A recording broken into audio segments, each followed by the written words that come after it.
الحمد لله رب العالمين. السلام عليكم ورحمة الله وبركاته. إن الحمد لله نحمده ونستعينه ونستغفره ونعوذ بالله من شرور أنفسنا ومن سيئات أعمالنا. من يهده الله فلا مضل له ومن يضلل فلا هادي له. أشهد أن لا إله إلا الله وحده لا شريك له وأشهد أن محمدا عبده ورسوله صلى الله عليه وعلى آله وصحبه وسلم.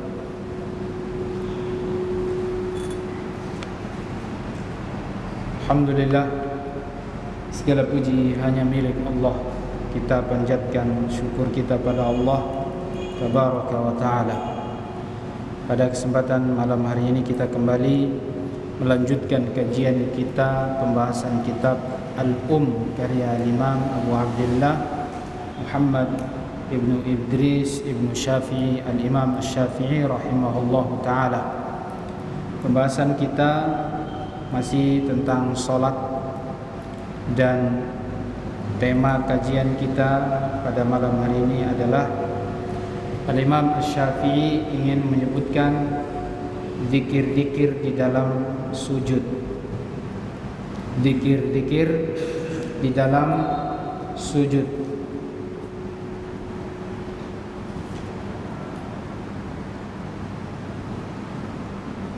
Beliau mengatakan babu dzikri fis sujud. Pembahasan bab tentang zikir di dalam sujud.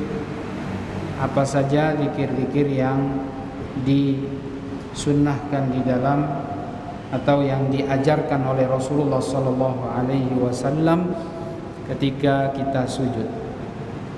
Beliau mengatakan, akhbarana Ibrahim ibnu Muhammad, telah mengabarkan kepada kami Ibrahim bin Muhammad, sampai sanadnya kepada Abu Hurairah radhiyallahu anhu. Beliau mengatakan, kana an-nabiy sallallahu alaihi wasallam idza sajada qala. Nabi kalau sujud beliau mengatakan, Allahumma laka sajadtu, Allahumma laka sajadtu. Ya Allah, kepada Engkaulah aku sujud. Walaka aslamtu, dan kepada Engkaulah aku berserah diri. Wabika amantu, kepada Engkau aku beriman. Anta Rabbi, Engkaulah Tuhanku. Sajada wajhi lilladzi khalaqahu wa syaqqa sam'ahu wa basarahu. Telah sujud kepada Engkau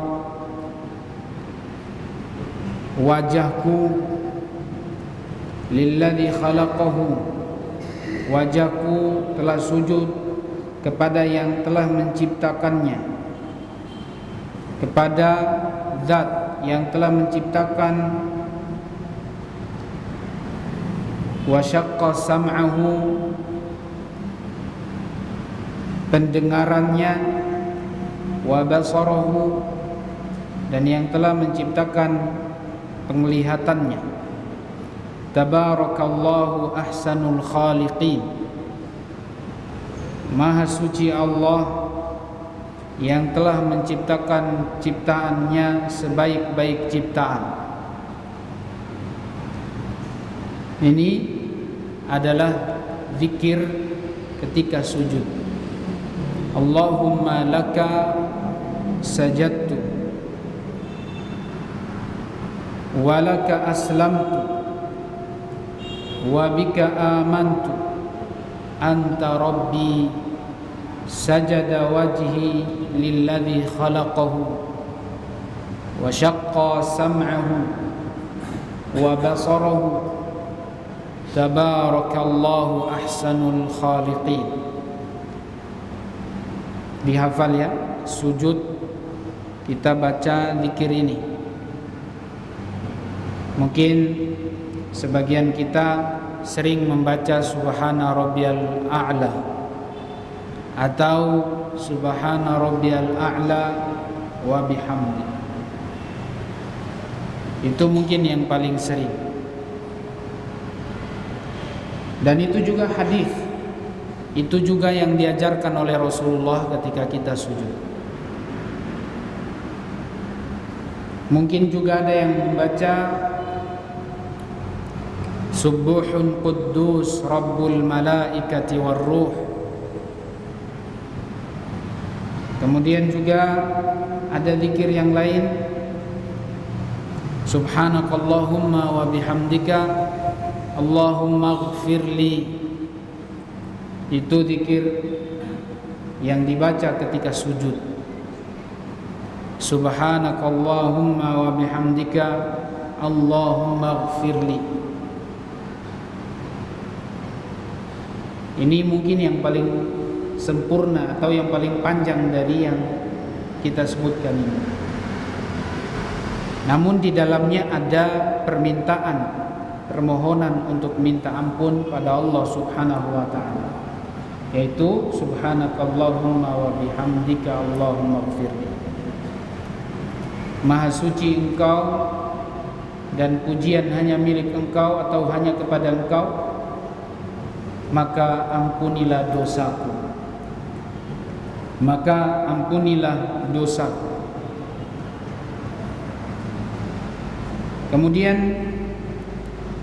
yang sekarang dibawakan oleh Imam Syafi'i, benar-benar doa ini menunjukkan atas penghambaan diri kita kepada Allah Subhanahu wa taala. Allahumma laka sajadtu. Hanya kepada Engkau aku sujud. Maka tidak boleh sujud kepada selain Allah. Tidak boleh kita sujud kepada manusia, walaupun tujuannya untuk mengagungkan atau memuliakan dia. Sebagian orang ekstrim berlebihan di dalam memuliakan dan menyanjung manusia yang dianggap dia orang mulia, yang dianggap dia punya keturunan dari Rasulullah sallallahu alaihi wasallam.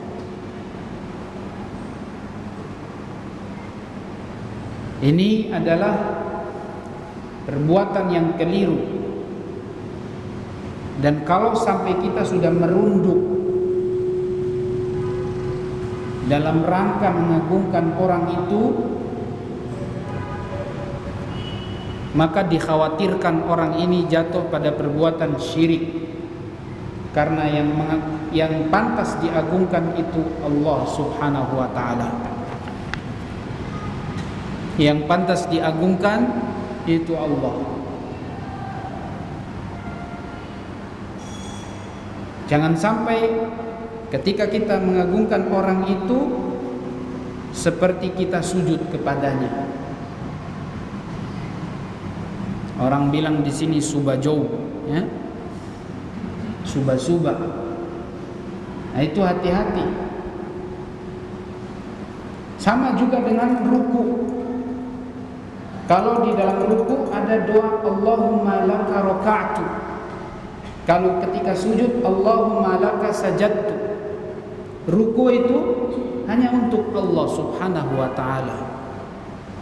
Maka ketika seseorang merunduk kepada manusia,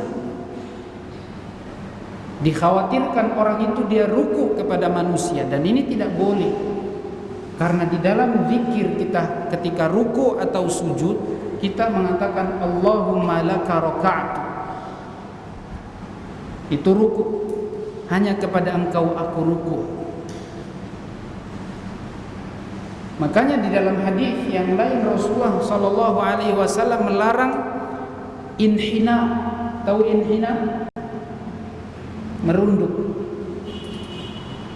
Tidak boleh kita sambil merunduk salami orang biasa aja. Ini hati-hati. Salami biasa. Kalau antum mau cium tangan dia, nggak usah merunduk sambil berdiri. Ihtiram, memuliakan orang yang lebih tua atau yang lebih punya jasa kepada kita, yaitu mungkin orang tua kita, kakak kita, atau mungkin ustadz. Dibolehkan dalam konteks kita cuman sekedar menghormati dia. Walaupun sebenarnya para ulama, orang ulama Saudi tidak boleh. Kebiasaan mahasiswa Indonesia kalau di jamiah, ketika dia mau salami syekh, itu dia kayak begini tuh. Dia mau merundukkan badannya, dimarahin sama syekh. La yajuz, mamnu'. Gak boleh, salami biasa saja. Dan subhanallah, para masyayikh kita, guru-guru kita itu orang-orang berilmu, dia tidak mau digitukan. Antum coba salami sama mereka, mau dicium tangannya dilempar, itu tangan diangkat langsung, lah biasa saja. Allahumma laka raka'tu, karena ruku itu hanya untuk Allah subhanahu wa ta'ala. Inhina, merendah, merunduk, itu hanya untuk Allah. Apalagi sampai sujud, nggak boleh sama sekali memuliakan orang sampai seperti itu. Ada yang sambil duduk bersila di bawah, lalu gini-gini ketika ada ustadznya atau kiainya yang masuk sampai gini-gini. Wallahi hada ghulu. Ini ekstrim, berlebihan di dalam memuliakan. Nabi saja melarang. Nabi melarang hanya sekedar memuji dengan ucapan berlebihan, itu tidak boleh. Nabi mengatakan la tutruni kama atratin nasara Isa bin Maryam. Jangan kalian menyanjungku dengan berlebihan sebagaimana orang-orang Nasara menyanjung Nabi Isa dan memposisikan dia sebagai Tuhan atau anak Tuhan. Maka ucapan Allahumma laka raka'tu ketika ruku dan Allahumma laka sajadtu ketika sujud, ini benar-benar hanya untuk Allah subhanahu wa ta'ala. Dan kalau seandainya kita melakukan hal itu berarti dikhawatirkan ini masuk kepada perbuatan syirik karena menyembah dan mengagungkan selain Allah. Biasa saja. Walaka aslamtu, dan hanya kepada engkau aku berserah diri. Wa bika amantu, pada engkau aku beriman. Aslamtu, ini benar-benar kita berserah diri kepada aturan Allah. Sekarang kita ini lagi sholat. Ketika kita ruku, sujud, ini sedang dalam rangka berserah diri kepada aturan Allah. Aplikasikan semua konsekuensi dari syahadat kita, asyhadu an la ilaha illallah wa asyhadu anna Muhammadan abduhu wa rasuluh. Ini benar-benar kita berserah diri kepada Allah.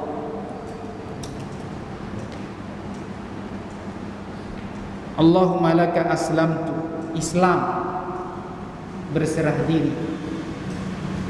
Jadi Islam kita itu benar-benar hanya untuk Allah. Raditu billahi rabbah, ketika antum mengucapkan aku ridho bahwa engkau adalah Tuhanku.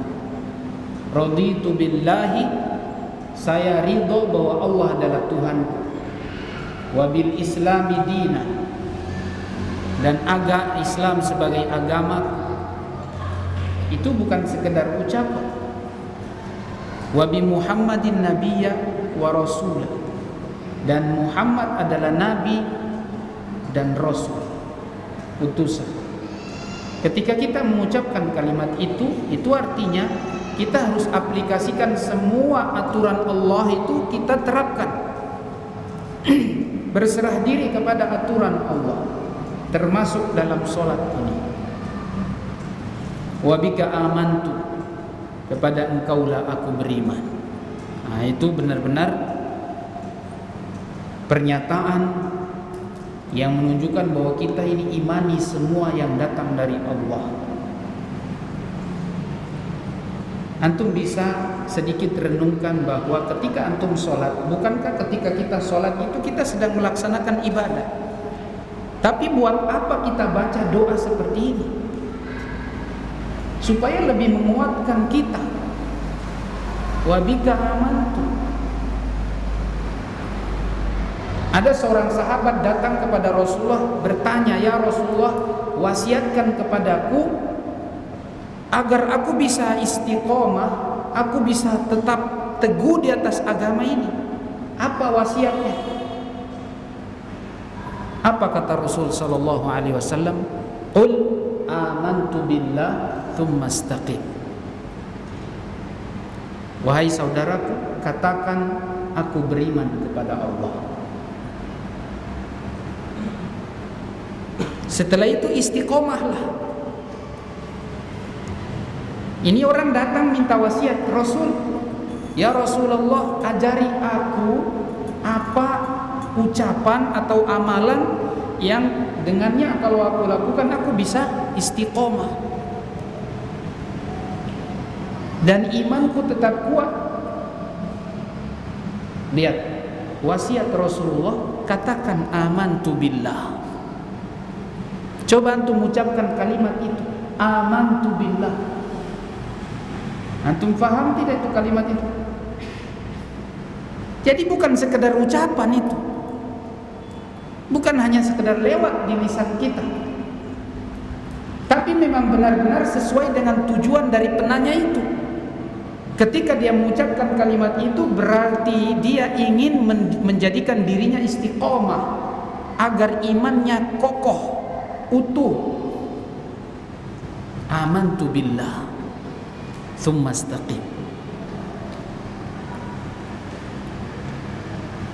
Artinya ini butuh praktek. Apa sih konsekuensi dari iman kita pada Allah Subhanahu wa taala? Ya, semua aturan Allah yang datang dari Allah kita imani, kita yakini dalam hati dan diamalkan. Setelah kita mengucapkan amantu billah, diyakini, diamali.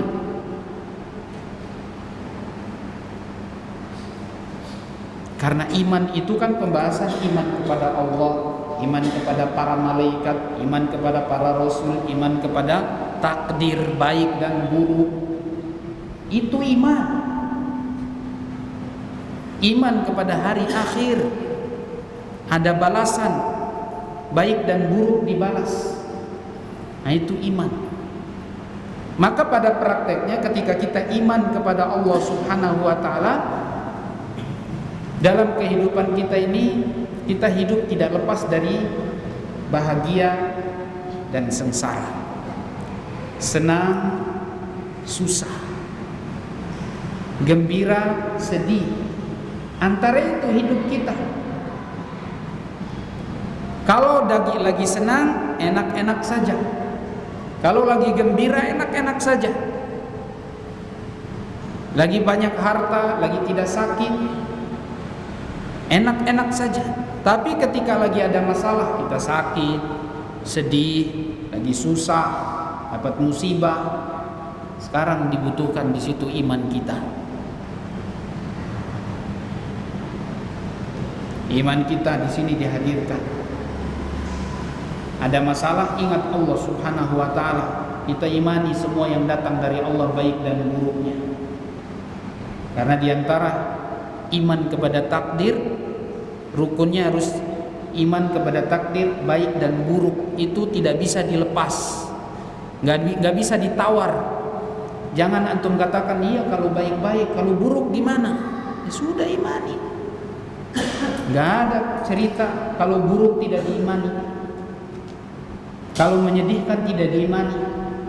Lah, harus diimani. Karena memang kita ketika dapat musibah, kita cuma mengatakan inna lillahi wa inna ilaihi raji'un. Qaddarallahu wa ma syaa fa'al. Allahumma ajurni fi musibati wa akhlif li khairan minha. Itu doa orang mukmin. Ya, doa orang mukmin selalu baik, ucapannya selalu baik. Ketika dapat musibah bukan caci maki, ketika lagi ada masalah bukan marah-marah. Jangan salahkan orang, koreksi diri kita. Mungkin ada dosa jadi datang musibah itu sebagai nasihat, teguran buat kita. Jangan terlalu lalai. Ketika ada masalah langsung keluarkan ucapan-ucapan kotor, marah-marah, nyalahkan orang. Jangan dulu. Coba antum koreksi diri antum. Mungkin lagi ada masalah, Allah turunkan itu cobaan. Ya, karena hidup kita ini tidak lepas dari itu. Sedikit antum senang, nanti orang kaya sekalipun pasti ada masalah. Antum sekaya apapun pasti antum ada masalah. Gak ada orang kaya yang bebas dari masalah.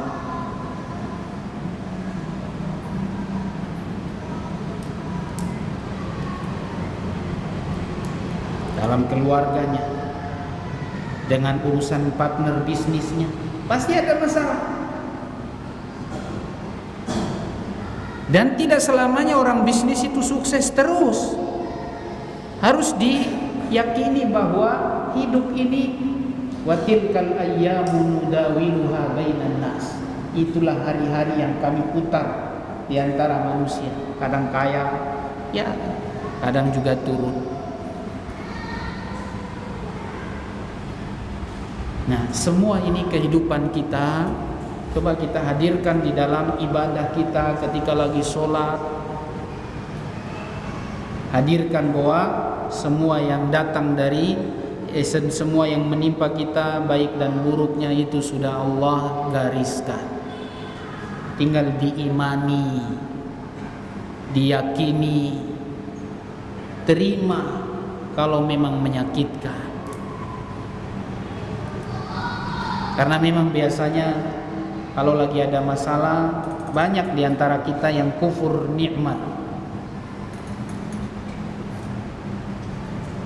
Sedikit ada masalah langsung mengeluh dan menyalahkan orang, salahkan Allah, mencelah Allah. Nah, ini bukti daripada iman kita harus benar-benar kita terapkan dalam kehidupan kita. Wa bika amantu, anta Rabbi, engkaulah Tuhanku. Artinya yang mengatur urusan anta Rabbi. Rabbi itu adalah yang mengatur urusan kita, termasuk urusan manusia, termasuk urusan bumi ini, yang ngatur Allah subhanahu wa ta'ala. Alhamdulillahi rabbil alamin. Segala puji hanya milik Allah, Tuhan yang mengatur alam semesta ini. Jadi antum, urusan antum itu sudah diatur sama Allah. Sekali lagi, zikir-zikir seperti ini kita baca untuk menguatkan iman kita, penghambaan kita pada Allah subhanahu wa ta'ala. Sajada wajhi lilladzi khalaqahu, telah sujud wajahku. Wajah ini sujud.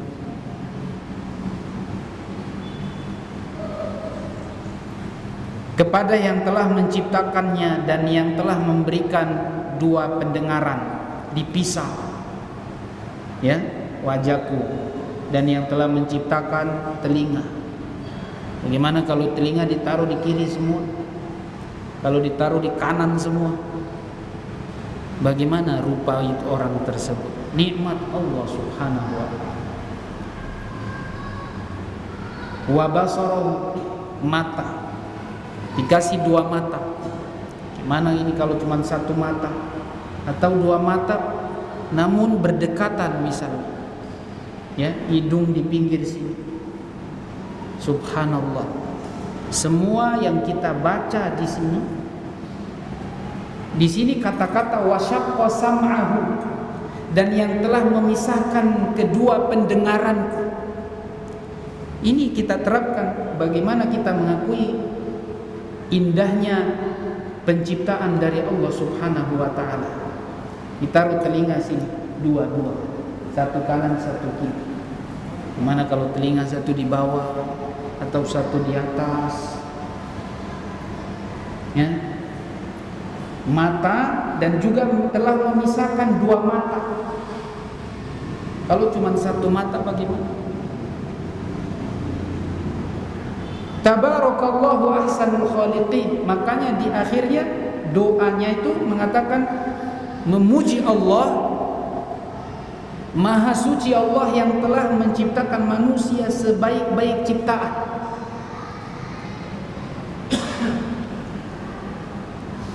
Ya. Kalau ada yang telinganya panjang, sudah sempurna ini porsinya kayak begini. Kalau sudah telinganya panjang berarti ini gambaran sudah bukan manusia biasa lagi. Matanya misalnya masuk ke dalam, sudah sesuai porsi. Jadi laqad khalaqnal insana fi ahsani taqwim. Sungguh telah kami ciptakan manusia insan dalam ciptaan yang paling baik. Jadi kita bersyukur, ya. Mata, telinga, hidung, mulut, wajah ini semuanya sempurna. Gimana kalau nggak dikasih sempurna? Banyak bersyukur.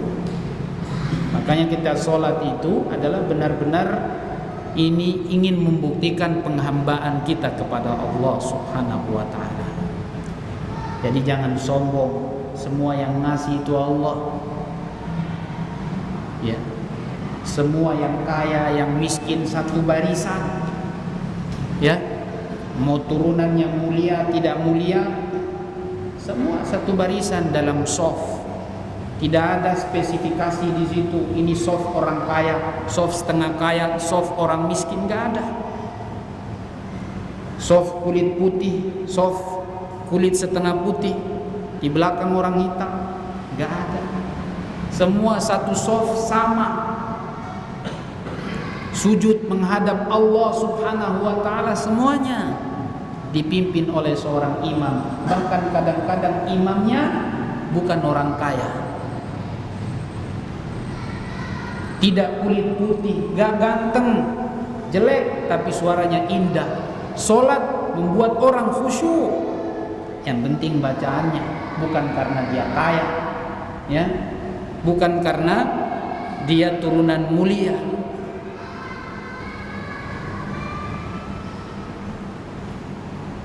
Semua kita datang di sini tujuannya sama, beribadah pada Allah Subhanahu wa ta'ala. Tinggalkan, lepas semua pakaian-pakaian kesombongan. Bangga dengan harta, bangga dengan nasab, bangga dengan ilmu, bangga dengan macam-macam. Satu soft sama.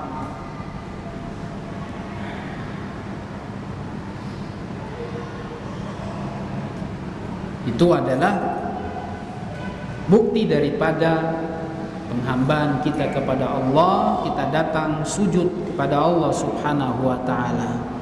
Doa ini kita baca untuk mengakui bahwa kita ini benar-benar sempurna diciptakan Allah Subhanahu wa ta'ala, tidak ada bedanya. Tabarakallahu ahsanul khaliqin. Kita bukan kera, ya, yang menurut sebagian orang kalangan bahwa manusia diciptakan dari asalnya dari kera. Kalau kita sih tidak mengaku, orang muslim, orang mukmin tidak mengaku kita asalnya dari kera. Yang mengatakan sendiri saja pun dia tidak mengaku kalau dia dari kera. Ya. Naudzubillah. Kera itu hewan yang haram dimakan. Dulu manusia yang Allah kutuk diantara menjadi kera dan babi. Lalu kemudian ini suatu kehinaan. Kalau Allah mengutuk sebagian manusia dirubah menjadi kera dan babi, ini berarti hewan ini hina. Kok dia dengan bangganya mengatakan kita diciptakan asalnya dari kera? tambah hina dia. Berarti dia sendiri mencela dirinya. Dia bukan orang mulia berarti. Tapi seperti itulah. Baik.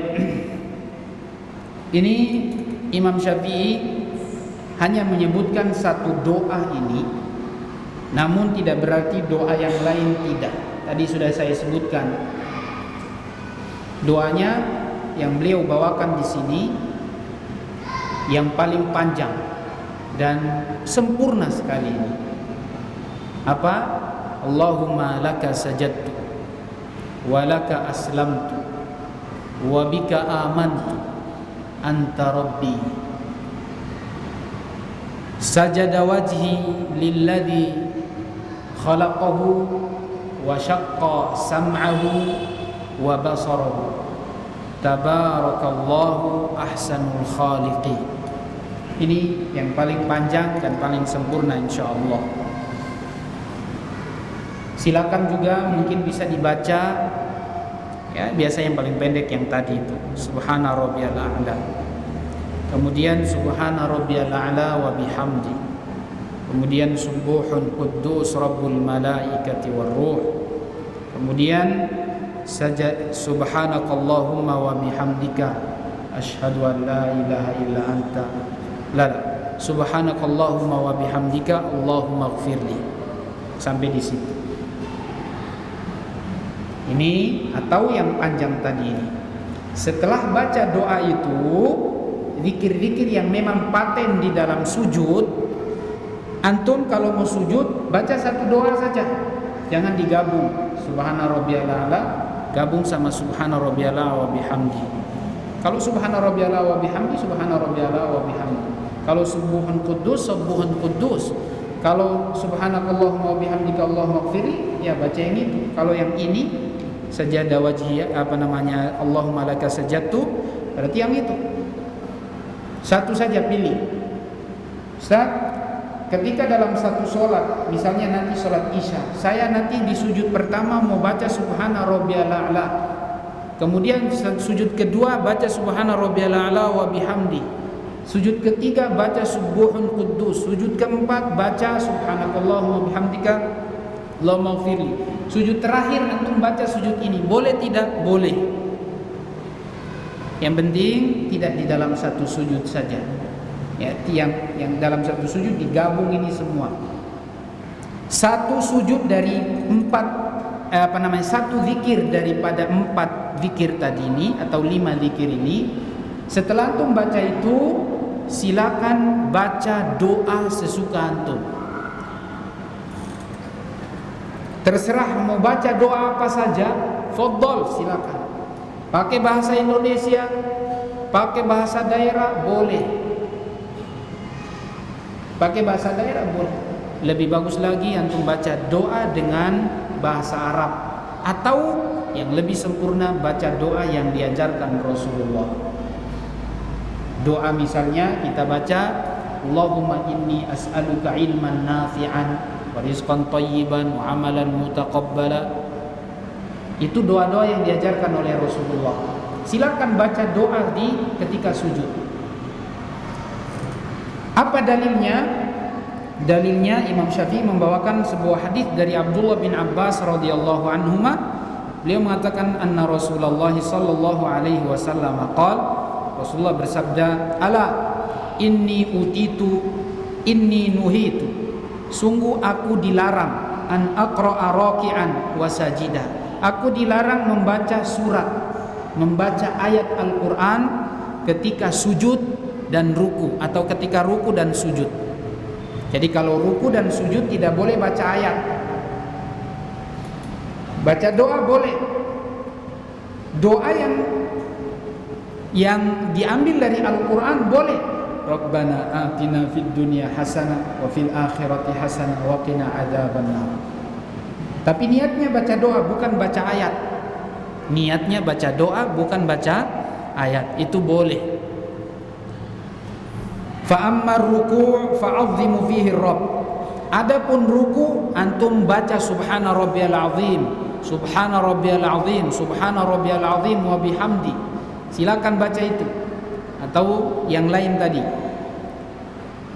Jadi ketika ruku antum baca subhana rabbiyal azim atau subhana rabbiyal azim wa bihamdi atau subuhun quddus rabbul malaikati warruh, kemudian subhanakallahumma bihamdika allahumma ighfirli, itu juga bisa dibaca. Dan Allahumma laka raka'tu, ganti yang itu. Doa sujud ini bisa dipakai di ruku tapi ganti dengan kata Allahumma laka raka'tu. Kalau sujud Allahumma laka sajadtu. Cuma itu saja yang dirubah.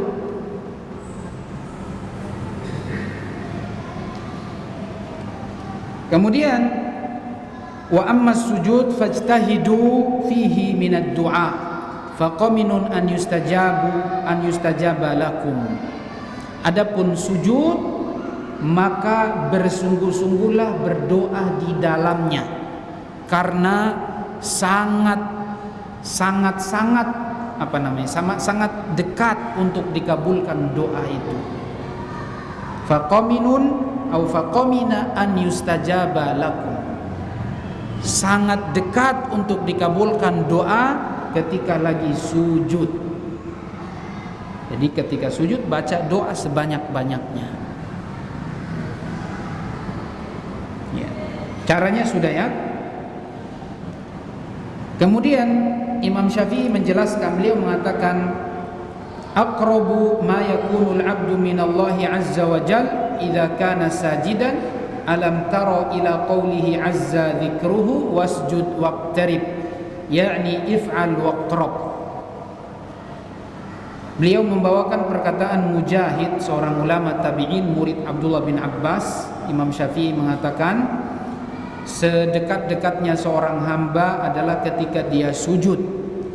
Tidakkah engkau melihat pada firman Allah Subhanahu wa taala wasjud waqtarib, sujud dan mendekatlah pada Allah. Jadi ketika lagi sujud itu artinya orang sedang dekat kepada Allah. Sujudlah dan mendekatlah. Jadi ketika orang sujud itu berarti dia sangat dekat kepada Allah. Di dalam hadis yang lain Rasulullah mengatakan, ini di luar perkataan Imam Syafi'i ya. Hadis yang lain Rasulullah mengatakan aqrabu ma yakunul 'abdu min rabbih wa huwa sajid. Orang yang paling dekat kepada Tuhannya adalah ketika dia sedang sujud. Wa yushbihu ma qala Mujahid wallahu taala alam ma qala wa uhibbu an yabda'a ar-rajul fi sujudi bi an yaqula subhana rabbiyal a'la. Nah ini Imam Syafi'i mengatakan, dan saya suka kalau seseorang ketika sujud dia mulai dengan membaca subhana rabbiyal a'la 3 kali. Salasan. Thumma yaqul ma hakaitu. Lalu dia membaca atau mengucapkan, dia panjatkan doa yang dia inginkan sebagaimana yang sudah saya sebutkan dari Rasulullah sallallahu alaihi wasallam tadi, yaitu kita disuruh oleh Rasulullah untuk memperbanyak doa. Kana yaqulu fi sujudihi wa yajtahidu fi du'a, di mana Nabi sallallahu alaihi wasallam mengucapkannya atau mengatakannya ketika sujud, dan beliau bersungguh-sungguh ketika sujud. Roja al-ijabah, mengharap dikabulkan. Ma lam yakun imaman fayuthqil ala man khalfah, selama dia tidak menjadi imam sehingga tidak memberatkan jamaah makmumnya yang di belakang. Jadi kata Imam Syafi'i, kalau dia imam dia boleh panjangkan doa tapi dia perhatikan makmumnya, jangan terlalu panjang sehingga memberatkan makmum. Aw ma'muman fayukhalifu imaman, atau seorang makmum jangan terlalu panjang baca doanya ketika sujud sehingga nanti dia menyelisihi imam. Kalau imam sudah bangkit, ente juga cepat bangkit, jangan panjang-panjang. Kadang sebagian jamaah begitu, imam sudah bangkit dia masih panjang doanya, belum selesai. Tunggu, belum selesai Ustaz doanya. Ini Imam Syafi'i mengatakan mukhalif, menyelisihi imam. Fayukhalifu imamahu wa yablughu min hadha imaman ma lam yakun thiqlan wa ma'muman ma lam yukhalif al-imam. Kalau dia jadi imam jangan sampai memberatkan makmum. Kalau dia jadi makmum jangan sampai menyelisihi imam. Jadi antum kalau sujud dengarkan imam. Imam sudah bangun, jangan antum panjangkan sujudnya. Walaupun doanya masih panjang. Pengen doa, antum gak lihat imam sudah bangkit. Ini menyelisihi dan ini tidak boleh. Karena Nabi mengatakan ju'ilal imamu liyutamma bihi, imam diangkat untuk diikuti. Fa idza raka'a farka'u, kalau dia ruku maka rukulah. Wa idza sajadu fasjudu, dan kalau dia sujud maka sujudlah. Di ujung hadis Rasulullah mengatakan fala takhtalifu alaihi, jangan selisihi dia. Jangan selisihi imam. Ada juga yang bangun duluan sebelum imam bangun. Ada juga kayak gitu. Wa in taraka hadha tarikun karihtuhu lahu wa la i'ada alayhi wa la sujuda sahwin alayhi wal rajul wal mar'a fi dzikri was salati sawa walakin amuruhu bil istitar dunahu fi ruku'i was sujudi bi an tadumma ba'daha ila ba'din. Kata beliau, kalau seandainya orang ini tadi kan memanjangkan doa ketika sujud itu sunnah, dianjurkan. Kalau ada yang sampai melakukannya dan menyelisihi, makmum menyelisihi imam, aku benci, tapi aku tidak menyuruh dia mengulang sholat, atau aku tidak nyuruh dia untuk sujud sahwi. Demikian juga imam, kalau seandainya dia sujudnya terlalu lama sehingga memberatkan makmumnya, dia juga tidak disuruh mengulang sholatnya atau disuruh sujud sahwi, tidak. Tapi aku benci. Dalam masalah zikir dan doa berlaku bagi laki-laki dan perempuan ketika ruku dan sujud, semuanya sama, laki perempuan sama. Hanya saja ketika sujud perempuan dibedakan, dia badannya lebih dilipat, lebih ditekuk. Kalau laki-laki, kemarin kan sudah kita bahas minggu yang sebelumnya, sujudnya seorang laki-laki tangannya dibuka, kakinya diangkat, perutnya diangkat. Adapun perempuan tangan dirapatkan, badan diturunkan, pantat agak turun. Beda kata Imam Syafi'i. Tapi catatannya harus diingat, tidak ada hadis khusus yang menyatakan demikian. Imam Syafi'i sudah kita jelaskan dalil beliau umum, bahwa perempuan itu kalau boleh dia lebih menyembunyikan dirinya, tidak boleh terlalu dibuka. Nah itu dalilnya Imam Syafi'i, dan beliau berlakukan sampai di dalam sujud ketika sholat. Nah, sudah ada 50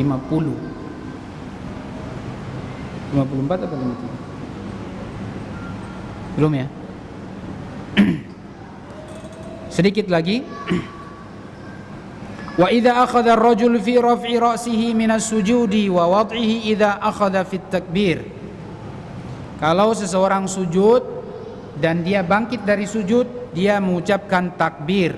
Wa idza arada an yasjuda sajdah tsaniyah akhadha fi at-takbir wa hatta. Dan kalau dia mau sujud yang kedua, ini tadi sujud pertama, sekarang sujud yang kedua, maka dia juga memulai dengan takbir dan mulai merunduk. Fayakunu munhattan lisujudi mukabbiran hatta yakuna inqida'u takbirihi ma'a sujudihi. Dan kalau dia takbir, suara takbir dengan sujud itu berbarengan, ma'a sujudihi. Thumma idza arada al-qiyam min as-sajdah ats-tsaniyah kabbara ma'a raf'i ra'si hatta yakuna inqida'u takbirihi ma'a qiyamihi. Demikian juga kalau dia bangkit dari sujud sampai berdiri, takbirnya itu usahakan sampai dia berdiri. Ketika dia berdiri, Allahu Akbar, ya. Ini yang dianjurkan oleh Imam Asy-Syafi'i rahimahullahu taala. Wa idza arada al-julusa lit-tasyahhud qabla dzalika hadhafa at-takbir hatta yakuna inqida'uhu ma'a istiwa'ihi jalisan. Dan kalau dia duduk untuk tasyahud, qabla dzalika hadhafa at-takbir. Dan kalau dia duduk untuk tasyahud, hadzafat takbir hatta yakuna inqida'uhu ma istiwa'ihi jalisan. Ketika dia duduk tasyahud, dia takbirnya di awal saja, tidak sampai duduk. Ya, ketika mau duduk tasyahud, dia takbirnya di awal, sedikit pendek, jangan terlalu panjang. Wa in taraka takbir fi rafi wal khafdi wat tasbih wad du'a fi sujudi wal qawli alladhi amartu bi inda rafi rasi minas sujudi taraka fadlan wala i'adata alaihi wala sahwa alaihi. Dan kalau dia tidak takbir ketika dia ruku, dia bangkit dari ruku, ketika dia bangkit dari sujud, dia sujud, dia tidak takbir, maka dia tidak disuruh mengulang solat dan tidak disuruh untuk sujud sahwi. Karena menurut Imam Syafi'i, takbir itu hukumnya sunnah. Hukumnya sunnah. Beda dengan Imam Ahmad. Imam Ahmad berpendapat takbir itu wajib, tidak boleh ditinggalkan. Meninggalkannya harus sujud sahwi. Barakallahu fikum. Ini yang bisa kita sampaikan. Wallahu a'lam bishawab. Kita tutup dengan doa kafaratul majlis. Subhanakallahumma wa bihamdika asyhadu an la ilaha illa anta astaghfiruka wa atubu ilaik. Assalamualaikum warahmatullahi wabarakatuh.